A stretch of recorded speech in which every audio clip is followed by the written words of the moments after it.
Good morning all of you. Welcome to Anjan TV one news. ప్రజాప్రభుత్వ సమస్య పరిష్కార, ప్రజాక్షేమ, ప్రజలందరి సంక్షేమ, పవర్ఫుల్ పవర్ అంజన్ మీడియా సేవలో అంజన్ టీవీ1 ఆధ్వర్యంలో అంజన్ కంప్యూటర్ స్టూడెంట్ సమక్షంలో ప్రజలందరి మధ్య భారీ ఘనంగా పేదరిక నిర్మూలన, నిరుద్యోగ సమస్య పరిష్కారంగా, సమాజ అభివృద్ధికి, దేశ పురోగభివృద్ధికి, ప్రతి గ్రామ పట్టణ ప్రాంతాలలో ప్రతి విద్యార్థికి కంప్యూటర్ విద్య, ప్రతి ఇంటికి కంప్యూటర్ ఉద్యోగం, ప్రతి ఒక్కరి జీవితం సుఖ సంతోషాలతో ఉల్లాసం, ప్రతి వారి జీవనము ఆనందోత్సవాలతో సంబరం. So subscriber, share, like, comment, link మీ అంజన్ టీవీ1 న్యూస్ యాజమాన్యం. మున్సిపల్ కార్మికుల నిరసనకు మద్దతుగా సంఘీభావం తెలిపిన తెలుగుదేశం పార్టీ రాష్ట్ర కార్యనిర్వాహక కార్యదర్శి సవితమ్మ ఆంధ్రప్రదేశ్ శ్రీ సత్యసాయి జిల్లా పెనుగొండ నియోజకవర్గం పెనుగొండ మున్సిపాలిటీలోని పలు వార్డులలో స్థానిక తెలుగుదేశం పార్టీ నాయకులు, కార్యకర్తలతో కలిసి తెలుగుదేశం పార్టీ రాష్ట్ర కార్యనిర్వాహక కార్యదర్శి సవితమ్మ పర్యటించారు. అనంతరం ఆమె మున్సిపాలిటీలోని మున్సిపల్ కార్మికుల నిరసన తెలియజేస్తుండగా వారికి తెలుగుదేశం పార్టీ తరఫున సంఘీభావం తెలియజేశారు. काउंसलर से पूछा है आपको? म्युनिसिपल चेयरमैन को, म्युनिसिपल चेयरमैन को, काउंसलर को, एमएलए को पूछा है क्या?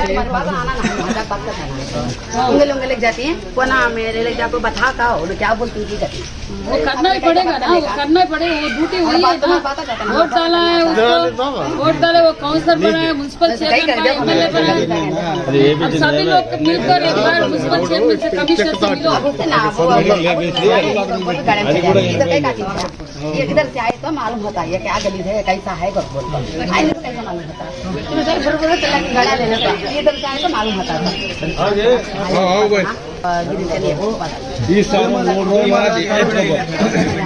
इतनी बच्चे पसी लिखा जाती दोस्त अभी लगी था घर भी नहीं, वो नहीं जानते ला हम घर में भूल जाओ, अच्छा मैडम मैं भी कर देगा. ये सभी लोग इधर मिलकर म्युनिसिपल कमिश्नर से मिलो, कंप्लेंट दे दो. पूरा लोग जाना है, पूरा लोग जाना है. अच्छा एक दिन बात लेते नहीं ना मैडम టీచర్ వాళ్ళు ఆ రోజు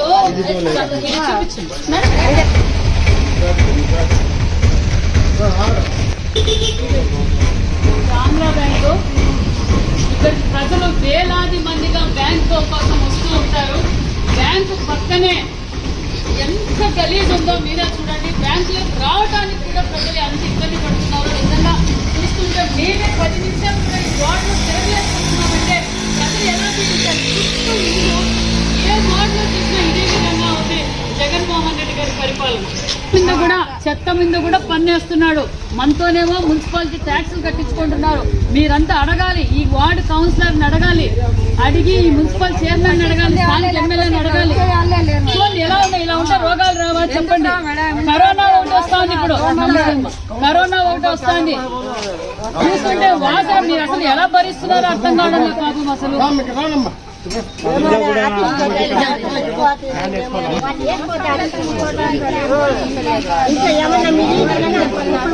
అదేనమ్మా, ఇప్పుడు క్లీన్ చేసుకోకపోతే మనకు ప్రాబ్లం వస్తుంది, లేకపోతే రోగాలు వస్తాయి. ఇప్పటికే నిత్యావసర సరుకులు పెరిగిపోయినాయి, కరెంటు బిల్లు పెరిగిపోయింది, మళ్ళీ మనం అంతా హాస్పిటల్ చుట్టూ తిరగాలి. మీరందరూ ఈ చెత్త మీద కూడా పన్ను వసూలు చేస్తున్నారు, మున్సిపాలిటీ ట్యాక్స్ వసూలు చేస్తున్నారు. మీరంతా అడగాలి, అడగకపోతే మీరు ఓటేసి గెలిపించారు కదా. నేను అనేది మేము కూడా మీతో పాటు ఉంటాం. వచ్చినప్పుడు కదమ్మా, వచ్చే లోపల రోగాలు వస్తాయి మన పిల్లలకి.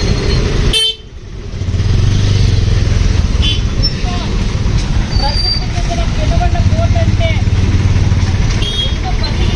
కోట ఎంట్రన్స్ లోనే ఇలా చూడండి ఎలా ఉందో, ఎలా స్వాగతం పలుకుతుందో పెనుగొండ కోటకు ఏ విధంగా స్వాగతం పలుకుతుందో మీరే ప్రత్యక్షంగా చూడండి. వైసీపీ నాయకులారా, వైసీపీ ఎమ్మెల్యే గారు, వైసీపీ మంత్రి గారు, మున్సిపల్ చైర్మన్ గారు పెనుగొండ ప్రజలకు, పెనుగొండ కోటకు ఏ విధంగా స్వాగతం పలుకుతున్నారో మరొకసారి చూసి తెలుసుకోండి, చూడండి. ఒక్కొక్క ముక్క మూత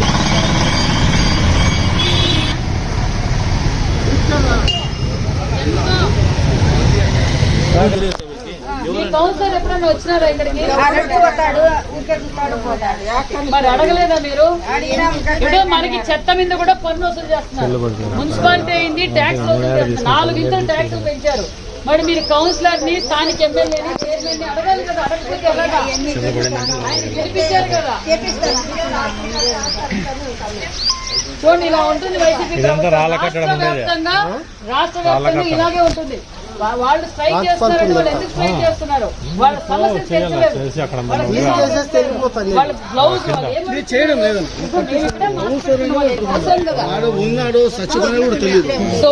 సబ్బులు, నూనె, బ్లౌజులు, మాస్కులు అని అడుగుతున్నారు. అది కూడా ప్రొవైడ్ చేయలేకపోతుంది జగన్మోహన్ రెడ్డి గారి ప్రభుత్వం. మీరు తెలుసుకోవాలి ఇవన్నీ. ఎందుకంటే 45 డబ్బులు ఇస్తున్నాడు కదా, అక్కడ మంచోడు అది ఇస్తున్నాడు, కాదమ్మా. మీరు హాస్పిటల్ పోవాలి, ఇప్పుడే సరుకులన్నీ పెరిగిపోయినాయి. మళ్ళీ మీరు ఈ రోగాలు వస్తే మనుషులు అది కరోనా వస్తుంది, మళ్ళీ కరోనా విజృంభిస్తుంది ఇట్లా ఉంటే.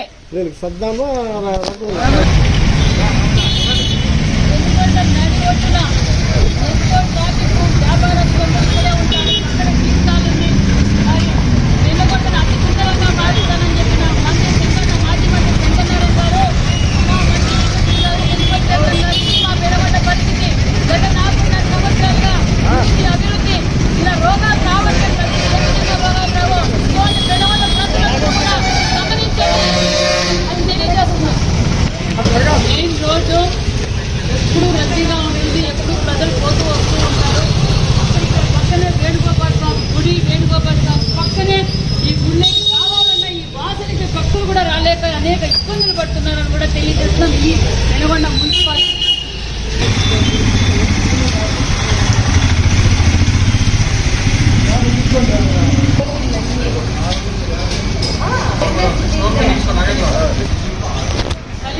వెంకటేశ్వర స్వామి దేవాలయం ఈ రోడ్డు చాలా రద్దీగా ఉంటుంది. అదేవిధంగా ఇక్కడ స్టోర్ కూడా ఉంది.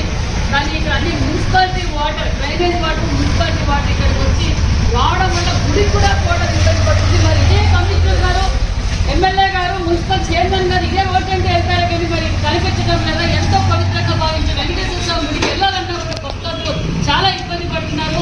అయ్యా కమిషనర్ గారు, ఇప్పుడున్న కళ్ళు తెరిచి వెనుగొండ మున్సిపాలిటీని వెంటనే తక్షణమే క్లీన్ చేయించవలసిందిగా కూడా తెలుగుదేశం పార్టీ తరఫున డిమాండ్ చేస్తున్నాం.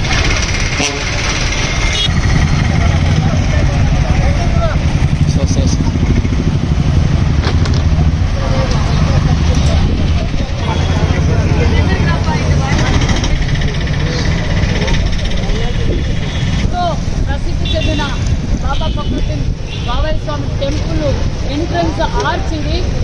మరి వైసీపీ నాయకులు దీన్ని సుందరంగా మారుస్తాం అని చెప్పారు. మరి 5 ఏళ్ల కిందట వెనుగొండని అతి సుందరంగా మార్చి ఈ ఆర్చిని, ఈ ప్రాంతం అంతా అతి సుందరంగా మారుస్తానన్న మున్సిపల్ చైర్మన్ కావచ్చు, స్థానిక ఎమ్మెల్యే కావచ్చు, వైసీపీ నాయకులు కావచ్చు, ఇదేనా? ఎంతో ప్రపంచ స్థాయిలో ప్రసిద్ధి చెందిన బాబాయ్ స్వామి టెంపుల్కి ప్రతి సంవత్సరం ఉరుసు జరుగుతుంది. ఆ ఉరుసులో వేలాది మందిగా భక్తాదులు ఇక్కడికి వస్తారు. మరి ఈ సుందరీకరణ ఇదేనేమో జగన్మోహన్ రెడ్డి గారి సుందరీకరణ అంటే తను ప్యాలెస్లు కట్టుకోవడం, వాళ్ళ నాయకులు ప్యాలెస్ కట్టుకోవడం కాదు, సామాన్యమైన ప్రజలు ఎలా బతకాలి ఈ వాసన భరిస్తూ అని జగన్మోహన్ రెడ్డి గారిని వైసీపీ ప్రభుత్వం ఖండిస్తూ, అదేవిధంగా ఎంతో పవిత్రంగా మనం పూజించే బాబాయ్ స్వామి టెంపుల్కి ద్వారము, ఆ ద్వారంలో ఇలా టాయిలెట్ కట్టడము మైనార్టీలకు బాబాయ్ స్వామి భక్తాదులకు అందరికీ అవమానపరిచినట్లు కాదా అని కూడా తెలుగుదేశం పార్టీ తరఫున ప్రశ్నిస్తున్నాం. ఎక్కడ స్థలం లేదా టాయిలెట్లు కట్టడానికి? ఎక్కడ కట్టాలి? ఎంట్రన్స్ లోనే ఇలా కట్టడం నిజంగా ఎంత మైనార్టీ సోదరులు అందరినీ అవమానపరిచినట్లు, భక్తాదుల్ని అవమానపరిచినట్లు కూడా తెలియజేస్తున్నాం. తక్షణమే 4 రోజుల్లో మున్సిపాలిటీ పరిధిలో ఉన్న చెత్తనంతా తీయకపోతే ఈ చెత్త రెడ్డికి, ఈ చెత్త ప్రభుత్వానికి మేమే 4 రోజుల్లో స్వచ్ఛందంగా ప్రజల్ని కలుపుకొని మేము కూడా చెత్త క్లీన్ చేయడానికి సిద్ధంగా ఉన్నామని తెలియజేస్తున్నాం. చెత్త మీద పన్నులు వసూలు చేసే జగన్మోహన్ రెడ్డికి 4 రెట్లు చెత్తలు పెంచారు, మున్సిపాలిటీ ట్యాక్సులు పెంచారు. మరి ఇదేనా అభివృద్ధి అని కూడా అందరినీ ప్రశ్నిస్తున్నాం. దయచేసి మున్సిపాలిటీ మైనార్టీ సోదరులారా, ఇప్పుడున్న ఆటో సోదరులారా, ఇది చూడండి వైసీపీ ప్రభుత్వం. ఒక్కసారి మీరు కళ్ళు తెచ్చి మన వెనుగొండని కాపాడుకోవాల్సిన బాధ్యత మనందరికీ ఉందని కూడా తెలియజేస్తున్నాం.